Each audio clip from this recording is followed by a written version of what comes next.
Assalamu alaikum wa rahmatullahi ta'ala wa barakatuhu, ga labaran dalla kamar yadda muka saba kawo muku yau ma mun zo muku da kanin labarai. Rikici ya barke a duniyar TikTok tsakanin Dr. Hussein da Sarki Wisdom. Sarki Wisdom da ya fusata ne sakamakon taba mai dan uwa abokin aikinsa da aka yi wanda suka fi shakuwa da shi a duniyar Kannywood. Ya ce ya taba mai dan uwansa ne, abin da ya fusata shi kenan har ya saka mai bidiyoyi, kuma ya ce zai saki wasu sabon bidiyoyi dangane da Dr. Hussein. Mun ƙara samun wata majiya ta ce mana cewa Sarki Wisdom ya sha alwashin cewa sai ya saki bidiyon Dr. Hussein a cikin club. Wannan labari ko da me ya kama dai bara dai mu bi kanin labaran dalla domin mu san abubuwan da ke wakana. To jama'a, yanzu za mu je mu jiyo ra'ayoyin mutane dangane da Dr. Hussein.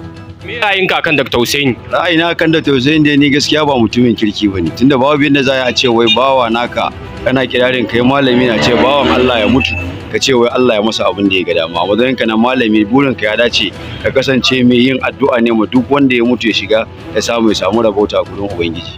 Wa alaikum assalam. Me ra'ayinka akan Dr. Hussein? Dr. Hussein dan iskan gari ne, yana neman followers ne akan TikTok. Ina zagin su Ibn Taymiyyah da shauran malamai dai haka. Me ra'ayinka akan Dr. Hussein? Ra'ayina akan Dr. Hussein kawai shi dan iskan gari ne.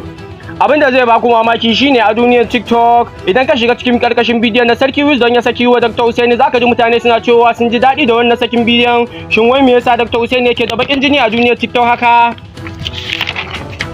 Wasu sun ce sun tsani Dr. Hussein ne sakamakon yana zagin su a Sheikh Ibn Taymiyyah da manyan malamai, yana fitowa fili ya zage su domin ba shi da da'a. Cin karo da muka yi da wani hoto wanda Sarki Wisdom ya turo mana akan Dr. Hussein. Hoton nan ya nuna mana cewa shi ma dai Dr. Hussein dan balaja'u ne, amma kuma shi ko da yaushe yana cikin cewa mutane mujrimai, fasikai. Har yana cewa wasu karnuka a duniyar TikTok. Kada ku manta kuna sauraron wannan labarin ne daga bakin to dan Dr. Hussein Sarki Wisdom.